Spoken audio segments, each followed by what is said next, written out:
Welcome to the podcast with your favorite cash flow guys, Mike and Blaine. Giving you the best advice while having a beer. When you're running a business, there are problems every day. Let Mike and Blaine help you out and guide your way. Cheers to the good times with Mike and Blaine for business, beer, and BS. Hey, you are listening to Mike and Blaine. This is episode number 97 of our podcast. We are closing in quickly and fast on the 100th episode, that milestone episode that most podcasters never reach. We are 3 weeks away from doing it. So I'm super excited. I'm Mike Mylan, also known as Cashflow Mike. That is my partner, Blaine Birch of Dry Run, the CEO and author of Pandemic Cashflow. Blaine, what's going on, man? Oh. New name. Okay, if you're looking for my book, it's renamed Chronic Cash Flow because you put the word pandemic in front of anything and it just kills it. And I wrote the book like a year before the pandemic, but it doesn't matter. People just start to go like, that doesn't make sense. It's now called Chronic Cash Flow, and a new cover. I got a whole bunch of books on the way here. So, all right, so new cover probably has some updated info in it, right? Probably updated a little bit as well. Yeah, the cover. I didn't have time for that. It's still good. It's good stuff in there, guys. You could have doubled book sales. You would have had those people go back from Pandemic Cash Flow saying, oh, I like that one. What's new, right? See, that's what the Profit First guy did, right? He just keeps creating new and updated Profit First books. I mean, I had one that was this thick. Now the second one was that thick. I mean, just keep building on the same book. It works. It's a proven method that works. I totally agree. And I would actually love to do a full overhaul of that book, but that takes a lot of time. And I've already got another one in the hopper, almost ready to go, and I got a third one in the works. So, got to get those out the door. Okay, so now you're just competing with me, right? I got two books. Man, I only have one book. So not only am I going to tie you with two books, I'm going to write a third book so I have more books than you. Exactly. It was only to just up you, Mike. Hey, the only reason. Yeah. Speaking of competition, that's all about what today is going to be, is getting the upper hand on your competition. How to do it, how to take advantage of it, what happens if you don't. All of these type of things is about competition. So you see how I sneak little things in like that? Beautiful little segue. Here's another one.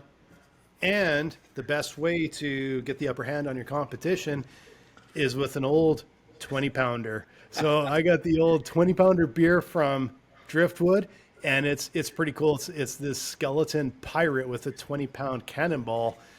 That's the closest thing I could get. I looked at the topic. I'm like, I don't know. That's about as close as I could get today. But it's a cool can and a really good beer, though. So they viewed everyone as competition, the pirates. Yeah, exactly. They viewed more. Hey, speaking of a group of people that viewed everyone as competition, what about the Vikings? Huh? The Vikings, another Pillage, good one. plunder, everybody was competition to them. So I found this one. I thought it was really a clean-looking can. I love the colors. I like the logo.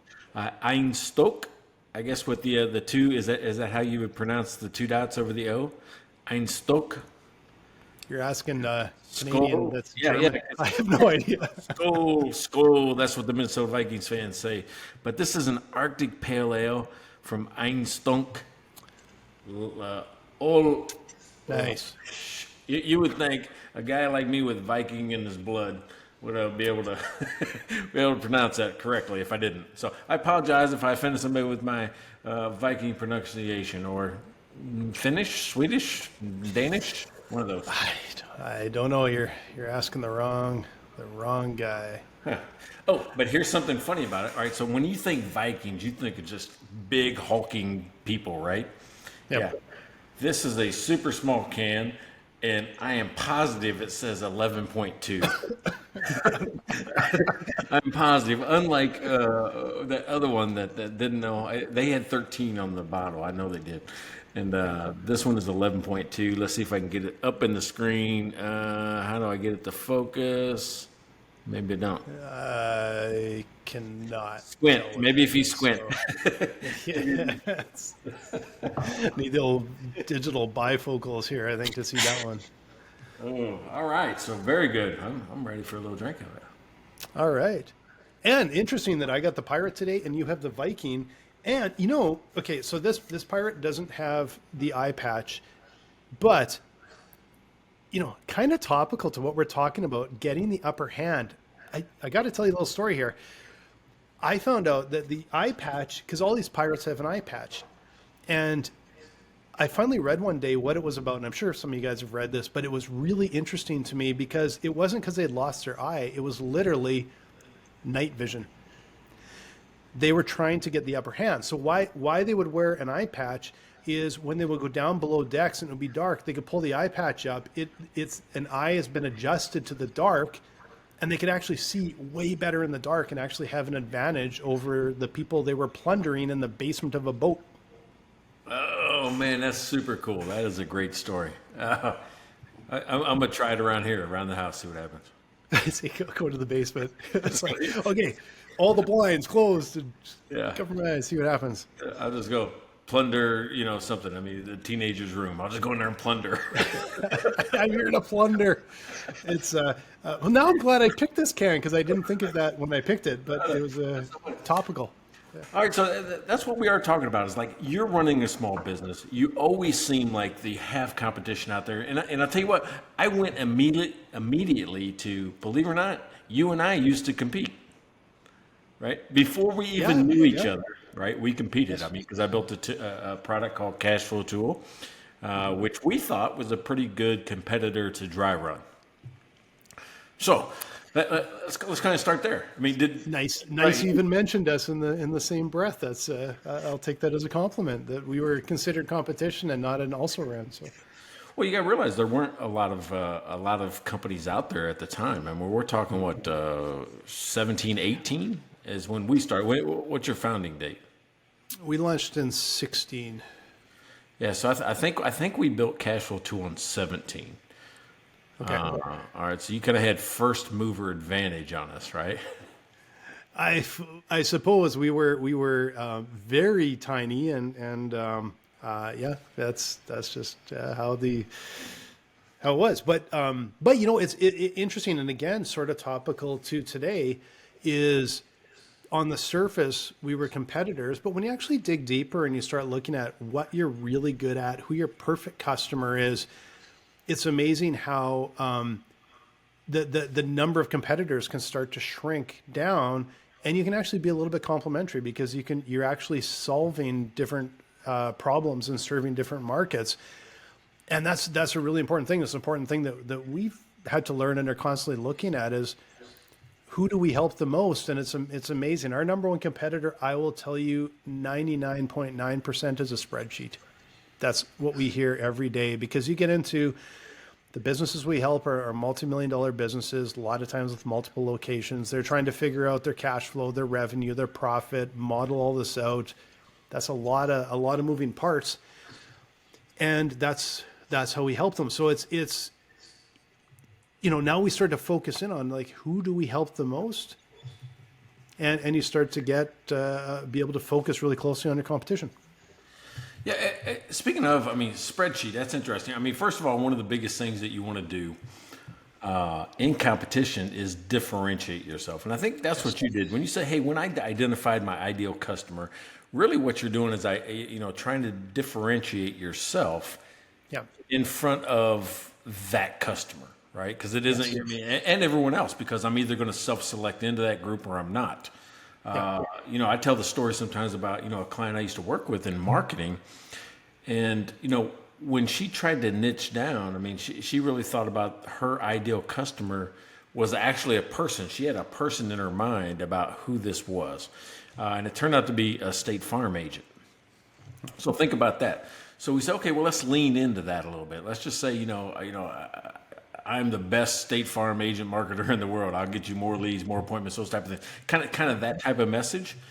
And what she found is that other not State Farm, other insurance companies were self-selecting in because they would go, there was nobody really doing insurance company marketing or agent marketing. They would go, oh, well, I'm New York Life or I'm MetLife. You should be able to do the same thing for me as you do for State Farm, right? Mm-hmm. People were self-selecting in because they thought that if you were good at one, you could be good at another. So it actually expanded her reach just a little bit. Well, like I found, and I know we were guilty of it early on, absolutely guilty of it. And I see it with a lot of young businesses and a lot of startups.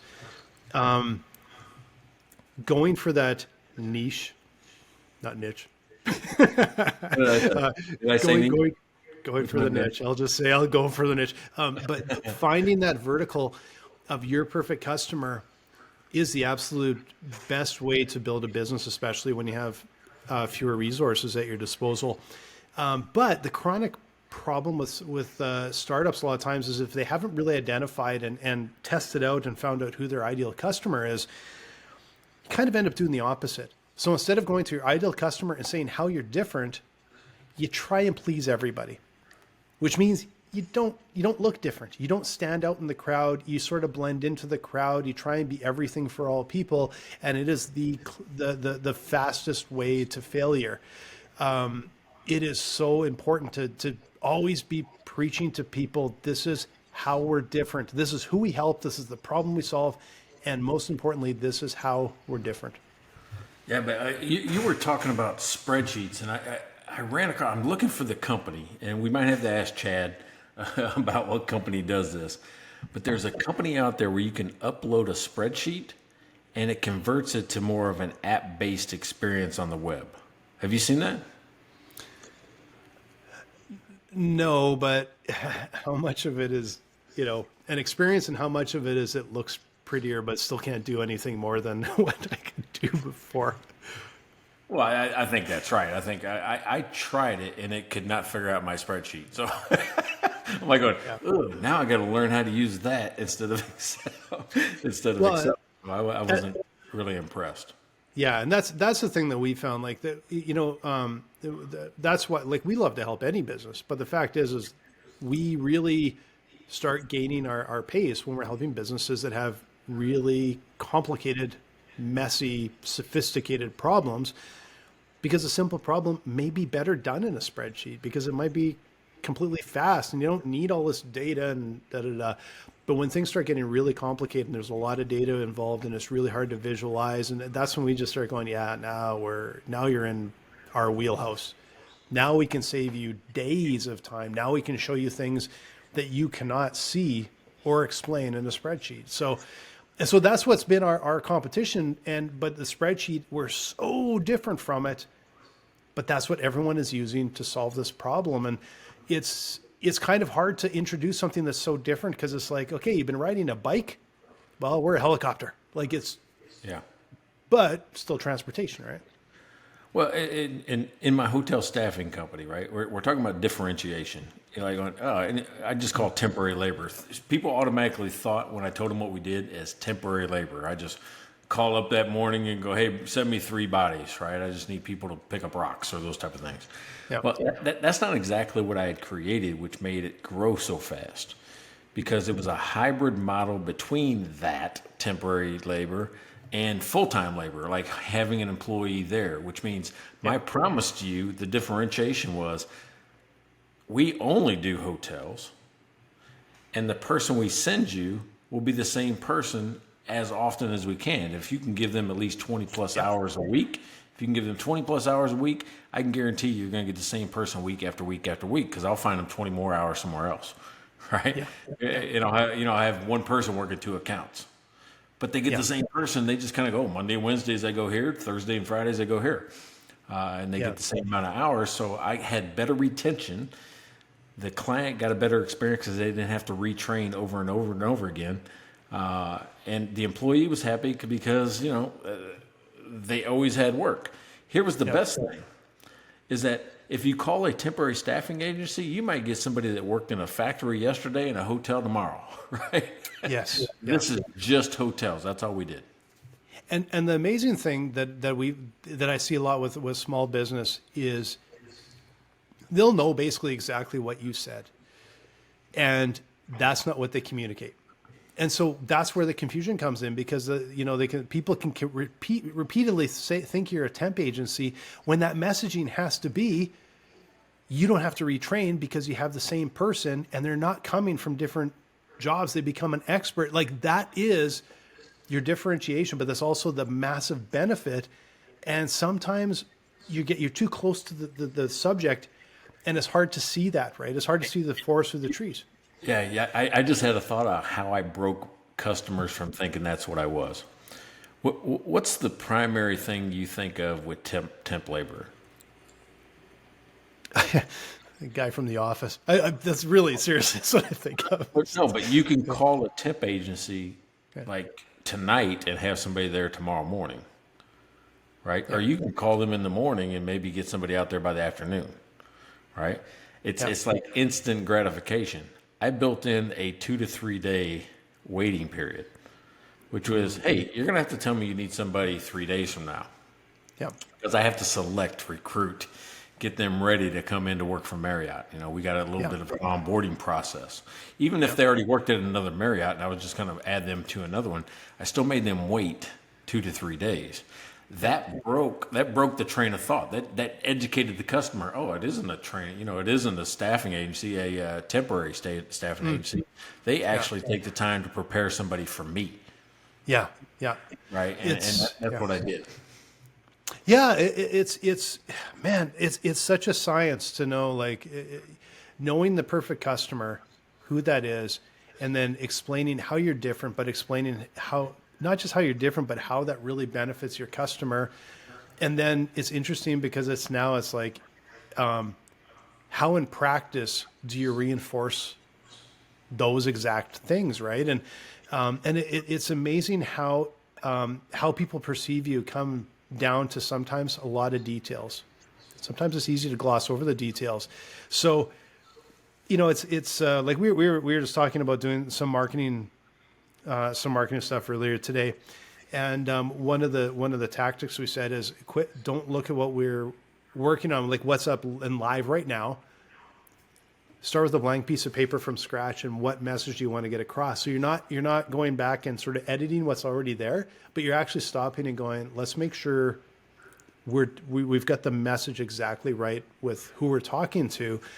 And because it's hard sometimes. It seems easy to do this stuff, but it is hard because as a business owner, it's like everything. You can't see the obvious sometimes. Yeah. All right. So let me talk about a bad experience I just had, because I'm like going, I think if everyone has this experience with this company, they're going to struggle, right? And I already see a lot of turnover in that company. I had a marketing agency, somebody that kind of helped me just do my ads on Facebook and Instagram. Mm-hmm. And over the last 5 months, their performance has been about 50% of what mine was just on my own, and I don't have any experience. Right? Yeah. I got less leads. I paid double because I had a marketing agency fee plus the ad spend. Yep. Right? And then they argued with me on everything. I'm like going, hey, I would listen to you if you got results. Yeah. But in 5 months, so I terminated the contract 2 days ago. Yesterday, I get this email from them that I'm tell you what, it just pissed me off. I mean, I would never write this email to somebody. Yeah. But the email was, oh, by the way, we got a little piece of feedback for you. One was that I didn't have a big ask and a risk reversal. All right, so I had to look that shit up. Like, what are you talking about? I said, all I'm doing is asking you to download a free ebook if you want to learn how to, analyze a company in 7 minutes or less. Yeah. And in my hidden cash call, part of this is I guarantee I'll find you $20,000 in your business or more. I was going to say, I know your big ask. I know it. In fact, I think I did the commercial last week or whatever for you. Yeah, right. I know your big ask. So what I will say with these guys, I don't even know who they are, but I am calling bullshit on those guys. But also, why would they bring that up after the fact if they actually thought it was a problem during the engagement? 5 months. So I was paying them $12.99 a month just for their fee. Yeah.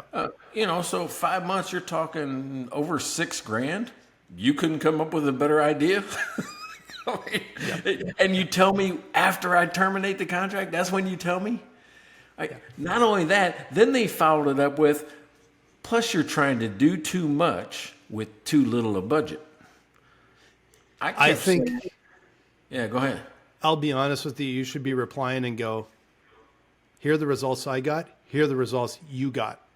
Because it's as simple as that, right? Like that is bullshit. I did that in month 3, and the whole world caught fire over there, and it was only because I was an asshole. I'm like going, and I should have fired him then, but I didn't have a backup plan. So I'm saying, I'm gonna form a backup plan. So I got one. So 2 months later, they're out on their ass, right? I'm like going, okay, I wasn't ready to be, I wasn't ready to just do it. But yeah, they actually started yelling at me about, the performance. Well, if you were doing so great yourself, why'd you hire an agency? If you weren't going to listen to anybody. I'm like going, wait a second. I listened to you in total. When yours didn't work, I said, well, here's what I did. Would you guys like to just copy that?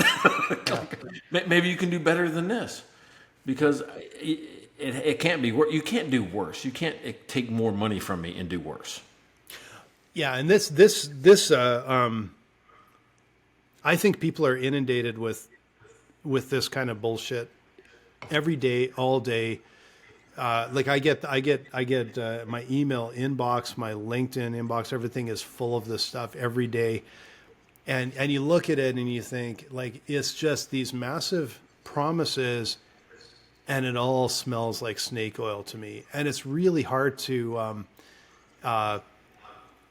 reconcile that. And at times you kind of look and go, man, should we be, exaggerating what we do? Like, screw that. No, we're not. That's not what we do, right? No. We just don't do that. But it's like everybody lost the premise of, under promise, over deliver. It's like reverse now. Yeah, exactly. And I think we're still a bit old school. And like you saw in our, okay, you know what? I'm going to segue right into, because I think it's my week to promo. I'm going to segue a little bit into Dry Run, the sponsor for this week's episode, but it's topical, right? And I put up a video the other day, and I saw you liked it, so I appreciate it. But I know you've seen it then, right? We did the opposite. We were telling people, we said, you know what? These outrageous claims are not getting through to people. And so we literally just said a thing is, you can average your way to 200K. That's what we're saying. And this is all based on data, because all we did was run an algorithm on our data, and it told us that customers that have lumpy cash flow, which is all of our customers, virtually 96% of lumpy cash flow, big sales, big deals, and you just have these feast and famine, peaks and valleys. You see that all the time. And what we did is we ran an algorithm and found that if you just brought your below average months up to average, you'd make 21% more revenue. Over 200K per million. Literally by just seeing ahead of time that you have a valley and making sure you're on the phone and you're backfilling and you're doing these things. And it's working. And we actually had a customer last week that's been with us for a number of months now. And we did a quick check-in, because we like to talk with our customers and see what's going on. And the response back was, I'm a customer for life. And we're delivering. We're delivering on that promise. But it's hard to cut through the thick of all of these snake oil salesmen that I like to call them. Over-promising, but they don't care about results. And all we care about is results. All we care about is showing people what's happening in your cash flow, how long is it going to last, who owes you money. Let's fill those valleys, let's smooth those peaks, and let's start pulling the levers to maximize your profit. That's what we do at Dry Run. So that's my spiel about Dry Run, but I also wanted to bring it into our conversation that there's a lot of, that's what we're competing with a lot, is there's a lot of bullshit floating around out there. And I don't know if you saw the news yesterday, I don't know, it's Federal Reserve. The Feds in the U.S. had said that they believe 37% of businesses in the U.S. right now are in peril. Like, not struggling a tiny bit, but they're in peril. Like, this is almost, you're going back a lot of years, probably 50 years, to have this sort of difficult time for businesses. The last thing they need is someone to overpromise and underdeliver. So, I think this is, but you've hit the nail on the head is when you are taking responsibility for it and you know your own business, that's going to help you vet and flesh out these shysters. Yeah, and I tell you, I learned something in the past couple of months from my Facebook group. They taught me stuff. Right? I'm still learning, and this is what I mean. You want to differentiate yourself from the competition, but then the other thing is that you don't have to do it alone, right? You don't have to do it alone. Here's what I mean by that. What I learned is, and you mentioned it right at the beginning of your commercial there is, hey, I saw that you liked this. That means you saw it. What it also does is it helps other people see it, right? Because my engagement rates, just my own people that are my customers, I say they said, if you put something out there, we're going to like it. We might not share it all the time, but we're going to at least like it or comment on it or whatever, because that little piece of engagement, even if it's a thumbs up or a heart, it helps 10 more people see it. The algorithm like going, hey, wait a second, oh, 2 people like this, let's show it to 10 more and see if they like it.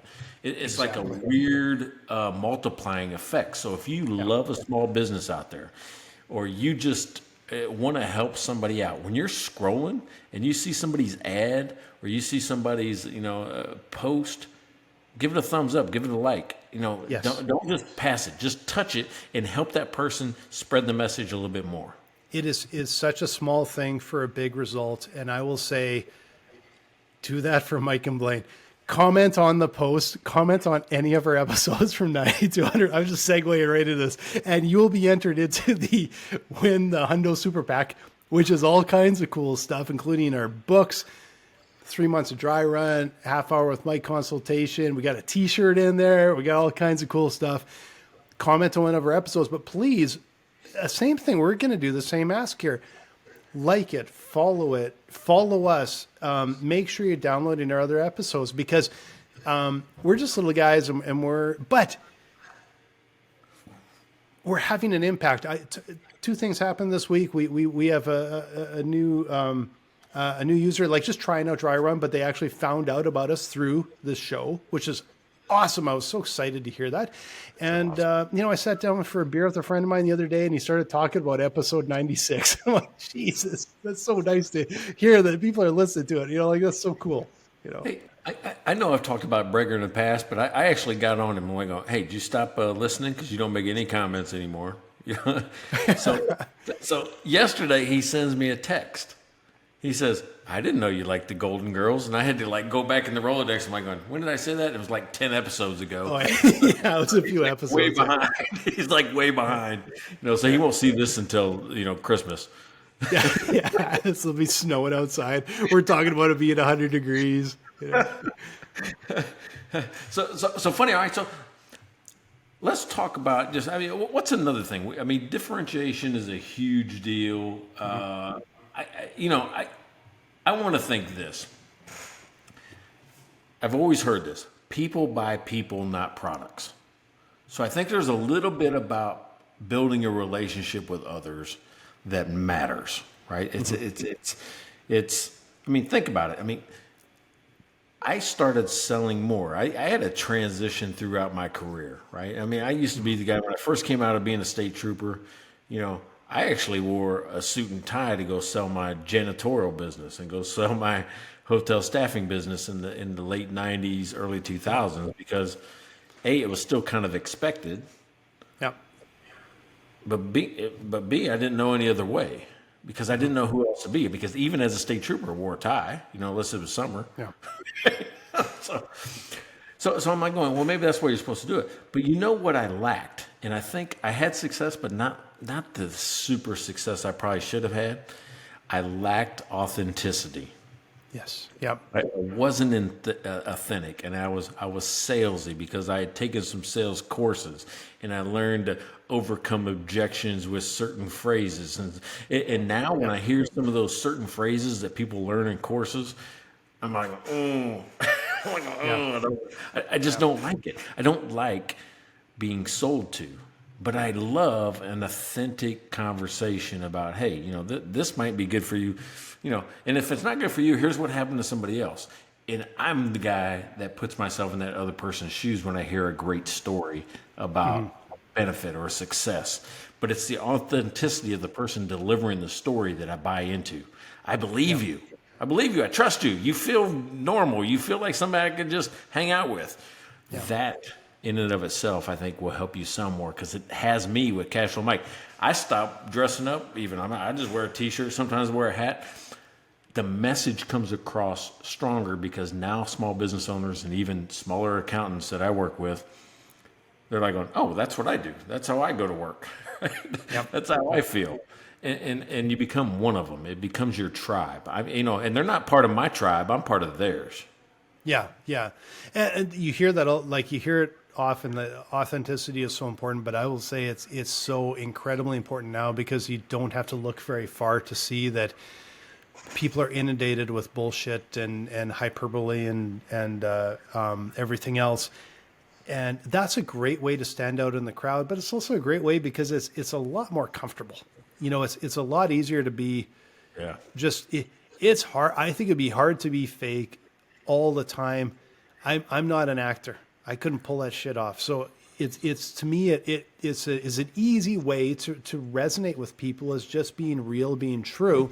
And when you're talking about the problem you solve and the benefits you offer, it's easy to be passionate about it when you're being real about it. You're not trying to tell people, some sort of bullshit to just try and sell them, right? You know what happens to me more and more often lately, and it's taken me a while to figure this out. I will like and follow some people because of their social media presence. Man, it seems like they're having fun. Man, it seems like they're really authentic. Man, they have a great message. And then I meet them in person. I'm like going, man, you're kind of a dud. Man, I don't like to get around you.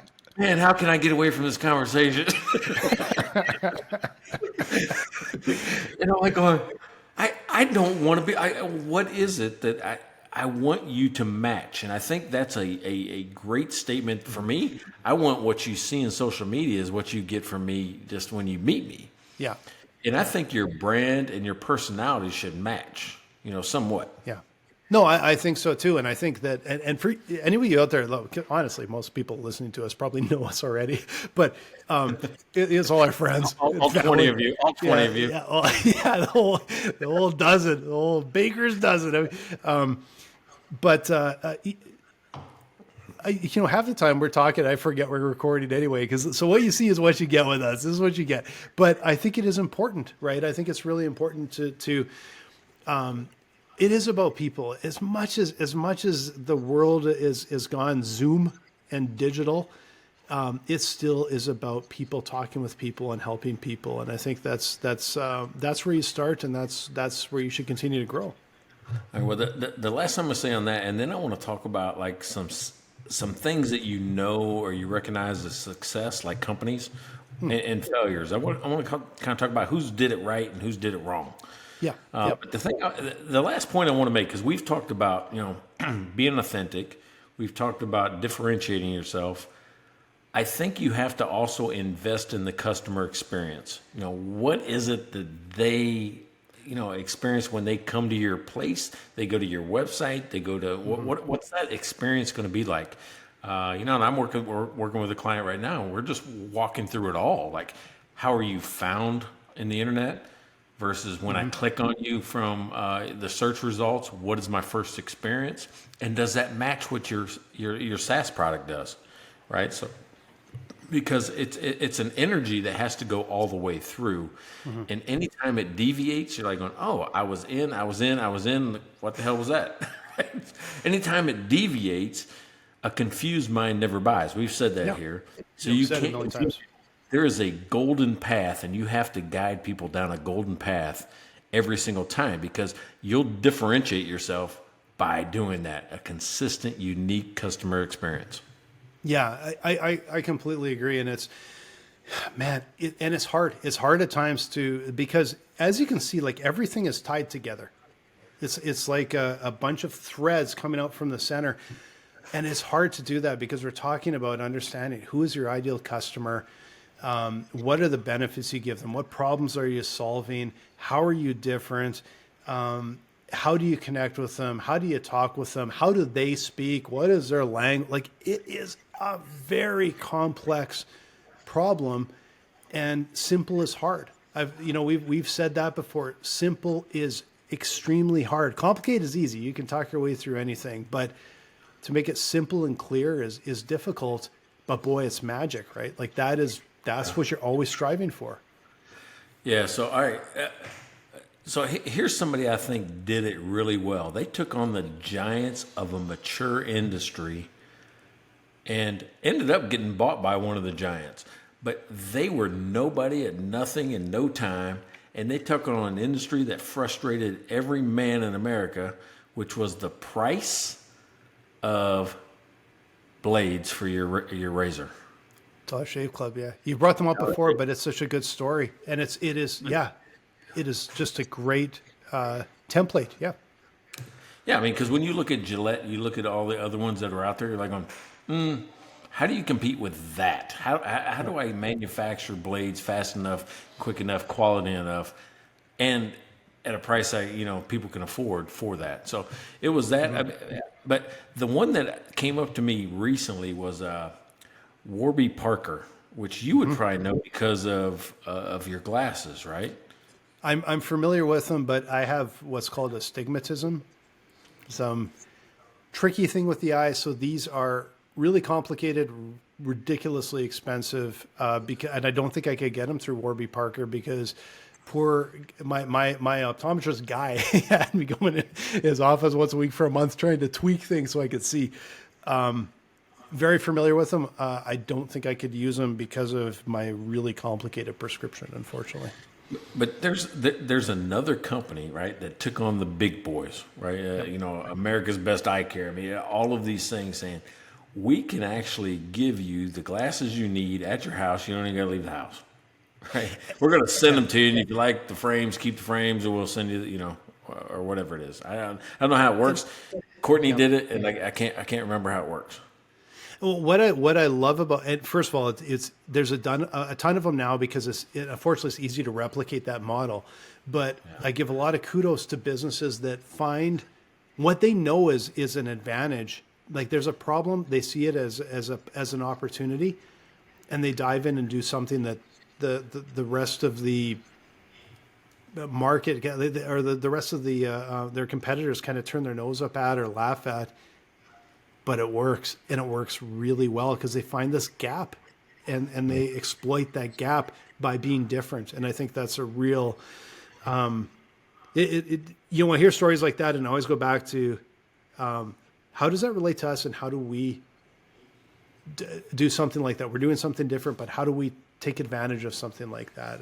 Those are such great stories, right? Okay, quick question though. Do you use Dollar Shave Club? You know what? I tried it the first time, and I moved to Harry's. I actually moved. I use Harry's. But that's a similar model, isn't it? Or it's like the similar model, but now they're retail, right? So Harry's is retail, so you don't even have to go to the subscription-based model. I will tell you. Harry's sold out. I will tell you what changed. I've tried all these ones that are 3 blades, 5 blades, 10 blades. It just drives me nuts, and I would get razor burn from almost all of them. And one day I was so frustrated because I looked it up online and I found out, probably the best thing you can do is go to a safety razor. And I moved back to like 1920s steel safety razor with blades that are ultra cheap. And I actually have the soap with the brush and everything. And I will tell you, it is the easiest, simplest, fastest, best shave. And I'm like, how did we all get sold this other bill of goods? Because I'm getting blades at like, I don't even think it's $1 a blade, and it feels so cool to do the little brush with the soap and lather it up and all that. So I have one too, and it is the best shave. I can tell you that. Yeah. And probably because I'm scared as F the whole time, like I'm going to cut my throat. I'm going to cut my throat. But that's the safety part of the safety razor. Well, I don't have that then. I just have the straight edge. Oh shit! No, I don't do those, man. I would kill myself. I would that's do. What I would. I'm talking about. Would that's the freak one I'm me talking out. about. No. The safety razor is the one. The actual razor blade with a little weird pattern in the middle and the two edges on the side, like just like the. Oh, got it. And you Yeah, get in no. the safety razor. Oh man, it'll change your life. It's the best shave, but you never cut yourself. You don't get a razor burn. You use the soap. It's super cheap. I can't believe we've all tried the 5-blade garbage when these things work so well. Okay, so once every other month, I'll break out the switchblade, like what straight edge? I don't know. What do you call those things? Straight razor? Like death blade. I there's no way I would do that, man. And you know what's funny is that with a little safety razor, or regular handle razor, I can probably do everything with one hand. With that sucker, though, I'm like going, I don't know how to get this side. So you got to learn how to do things both ways. And I don't know, man. No, I try. I love the Trust me. experience. Trust me, try a safety razor because it's so cool and so nostalgic, and you're not going to kill yourself trying to shave. That's what I was suddenly going, I'm going to kill myself. I'm going to kill myself. Yeah. Like, I mean, how am I going to explain to people I cut my own throat shave? Exactly. I wouldn't even try it. Like, nope, not going to happen. Okay. I've got a story here because this is just really topical. So I stumbled across an article last week about a watch company. Okay. And this is so interesting because the headline just sounded like bullshit because this guy was doing this really intricate mechanical watch that the mechanics inside are so expensive to do that you're looking at the cheapest one on the market is probably $15,000-$20,000, but these are the ones that go to $50,000-$100,000. This guy said, "Yep, no, I'm going to do it, and it's going to be a Swiss-made parts, and I'm going to do it for like $4,000 or $5,000 or something, like a tenth the price." And I thought that sounds like bullshit. And so I started reading the article, but I was getting more and more interested in the business model than the watch, right? Like because it was so interesting. So what this guy's, I guess, sort of thesis was that if he didn't go through retail and he didn't do any online marketing, because that's where all the dollars go, he could cut costs down to about a tenth of the price. And he could go to Swiss manufacturers that supply the parts and get top quality Swiss-made parts, paying them well, and still build a Swiss-made watch, Swiss-made parts for a tenth the price. This is where it gets interesting. So what he did is, so he basically took, as far as I understand, a bunch of parts off the shelf, but he hired a really good designer, and they made a watch that is really interesting, very different, but technically made with all these existing parts. Then he sold the watch with this Tuberon part in there that's so hard and so complicated to make at a fraction of the price. But here's what he did that was different. When people bought this watch, because I think he literally just put it up on Facebook and whatever, when people bought the watch, he would give them the opportunity to go use what he calls 4 codes. You send your code out, and when 4 people buy the watch attached to your code, you get a free watch. So what he said he had a term, I can't remember what it is, but it was kind of like a mix between an influencer and a this and a that. But it's basically, he goes, all I'm doing is having my customers who love what they bought have some incentive to go tell people about it. So he's given 25% referral fee basically on each purchase. Okay. On each purchase. And I think he did his very first experiment in 2017, and I think it was by last year he'd passed 4 million Swiss francs. What? So he's literally like a legit business now, and he's an old stalwart in the Swiss watchmaking industry, from what I read, and I thought he would be like this really like a bombastic out. No, he was actually really just very analytical, and he just said, here's where I see the problem. He said that the manufacturers at the bottom that are building all the parts aren't getting paid that well. The retailer or the brand, it's the brand at the top, would be charging 10x the number. They're making all the profits for basically marketing the product that they're getting built from everybody else.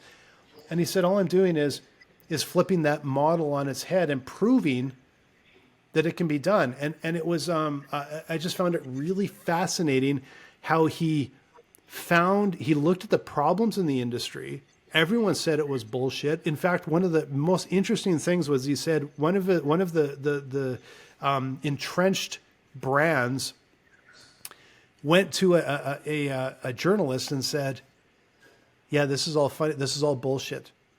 So the investigative journalist did an investigative journalist piece and just validated everything he said, and his sales just like jumped because they basically validated all the things he said. So his competitor was trying to be kind of a dick and just increase their sales. Well, he's right, but he'll never be able to command the prices that Rolex does, or no. Belova or whatever his name is, but because of scarcity.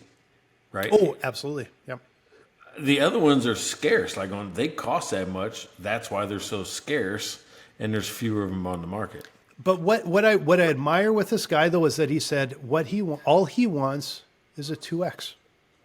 So in other words, he's drawn a line in the sand and said, I can run a business and I can be profitable and I can hire people and I can expand, and I'm okay with 2x because I don't need to get 10. And I'm curious if the net margin at the end of the day, I bet you they aren't a whole lot different. I don't know. I don't know about that. Because if you look at like the market value of, let's just use Rolex as somebody out there. Mm-hmm. If you look at the market value of their company, it's mostly built on goodwill, the brand name. Right, because it can't be the asset. It can't be the assets. It has to be the brand name. Yep. And it comes from the goodwill that you would get by owning the brand name.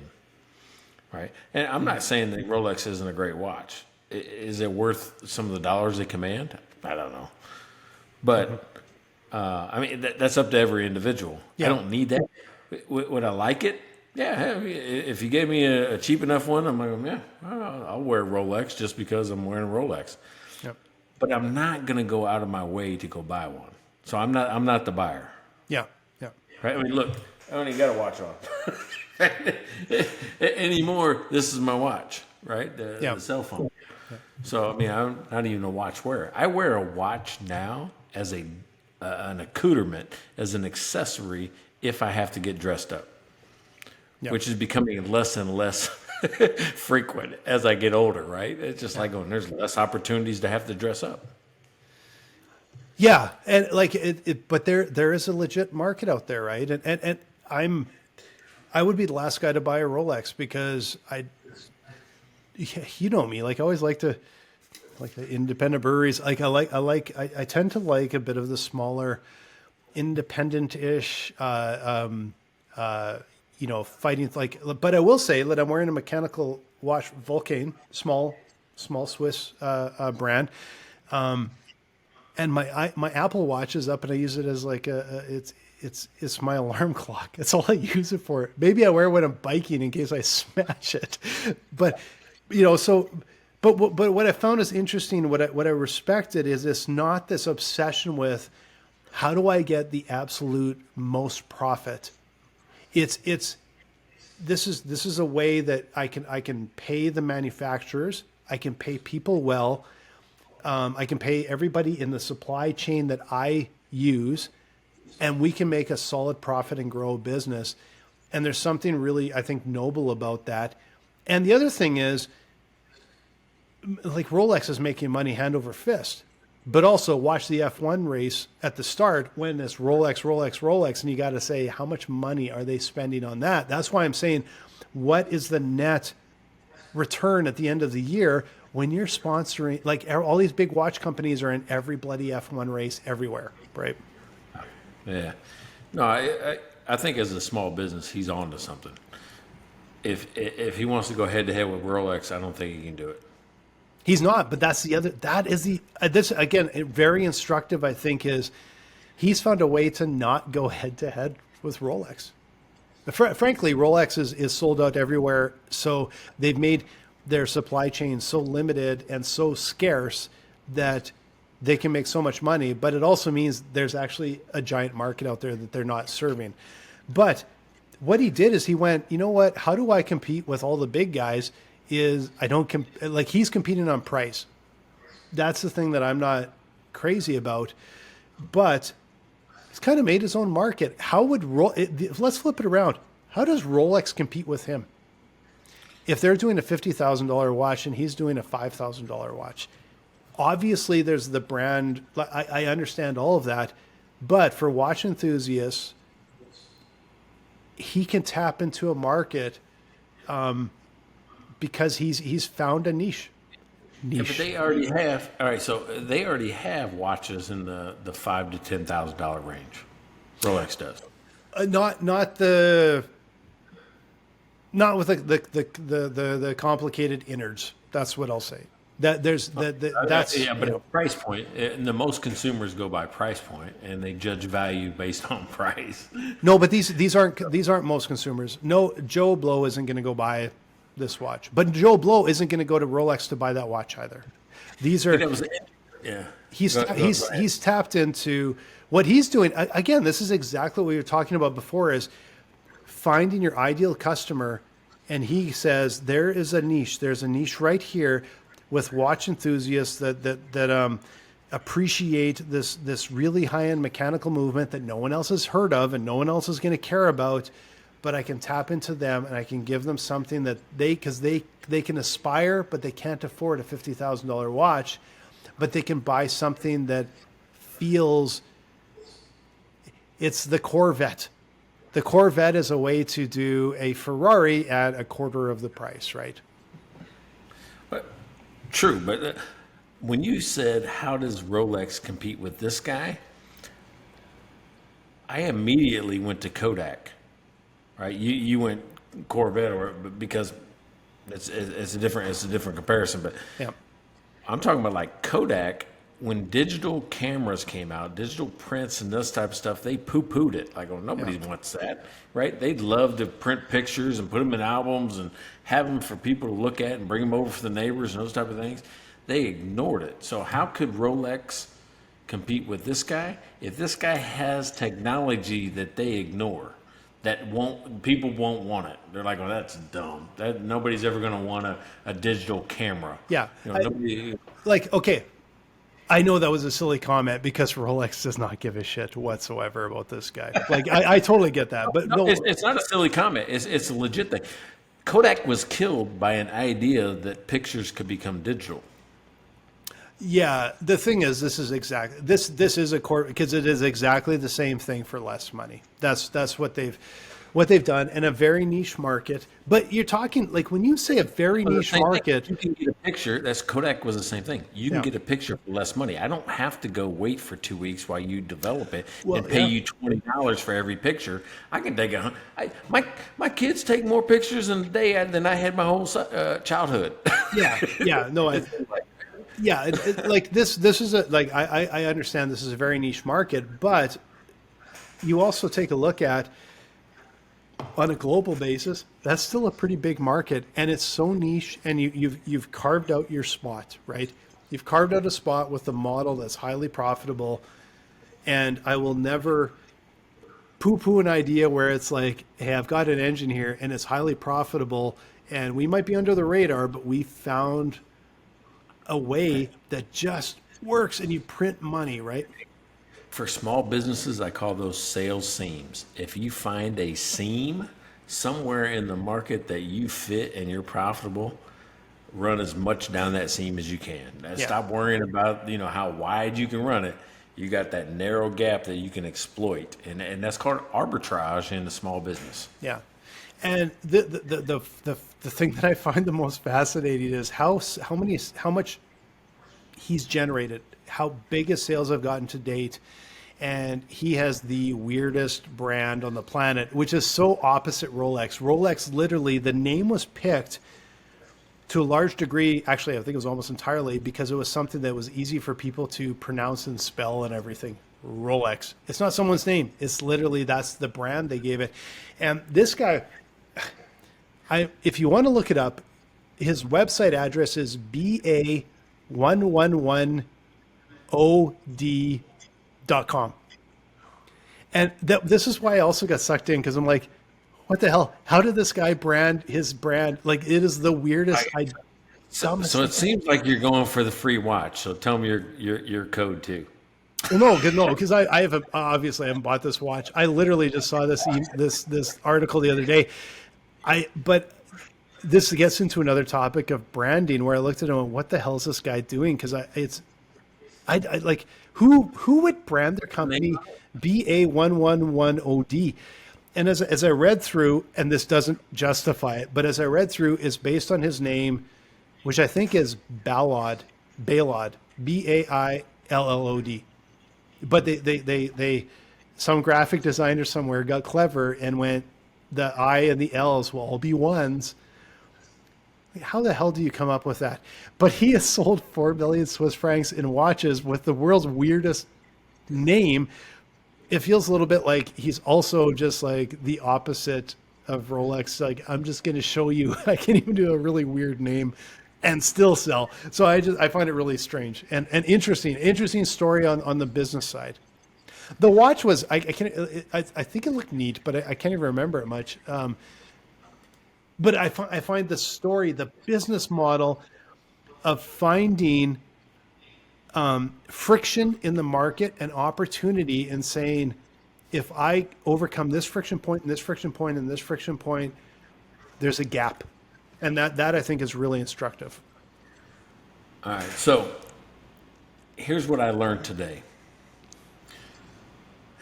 A big pause. I have no idea.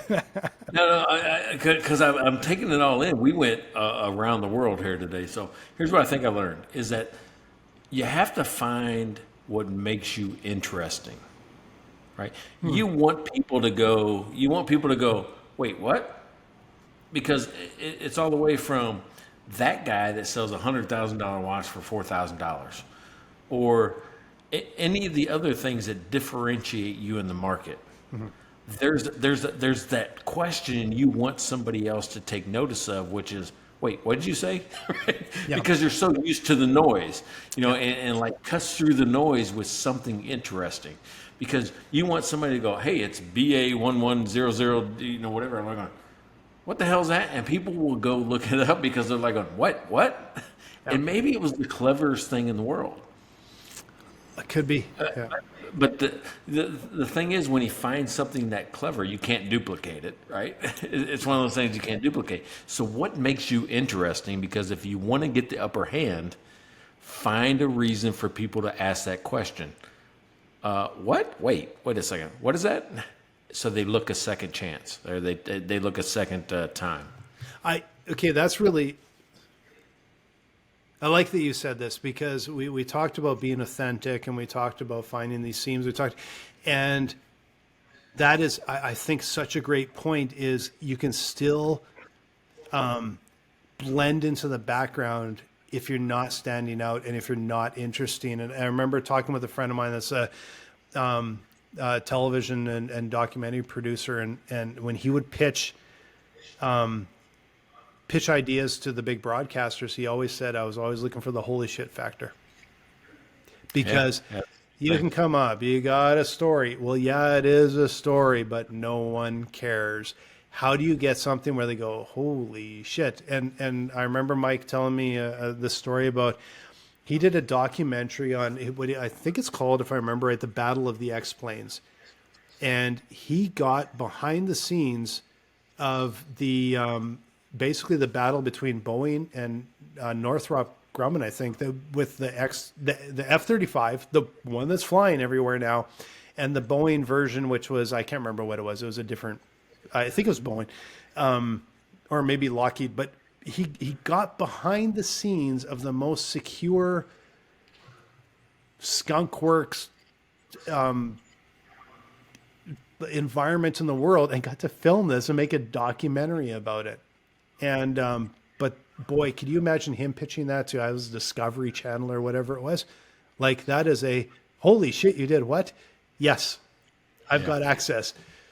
Here's your budget. Off you go. And that's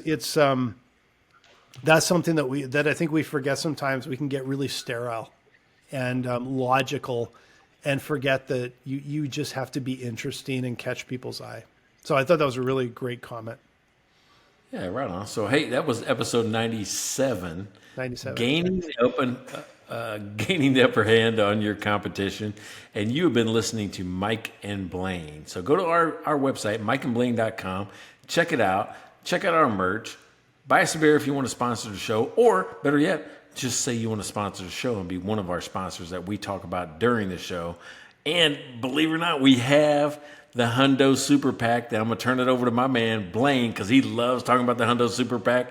Go do that today. Blaine? Go get that Hundo Super PAC, because I always forget, it's got a whole bunch of stuff in it. It's got books. We'll even sign them. Chronic Cash Flow, the new name of my book. We got a t-shirt in there. We got a half hour with Mike. We got 3 months of dry run. I think we got a mug in there. We got all kinds of cool stuff. All you have to do, this is so easy. All you have to do is comment on one of our episodes from 90 to 100 on Facebook, on LinkedIn, on YouTube. And when I say comment, you don't have to write a book. You can literally write comment. I'd like to see a little more than that, but you can. So go and comment on it, get entered into the draw. And I do want to add on this little story. I remember hearing a quote one time that said, you can do anything, you can get anything you want if you put your mind to it and work hard, unless Connor McDavid also wants that thing. And in honor of episode 97, we will also call this the Connor McDavid episode. Until next week. Check out their website at mikeandblaine.com. Then subscribe to the podcast and buy these guys a beer.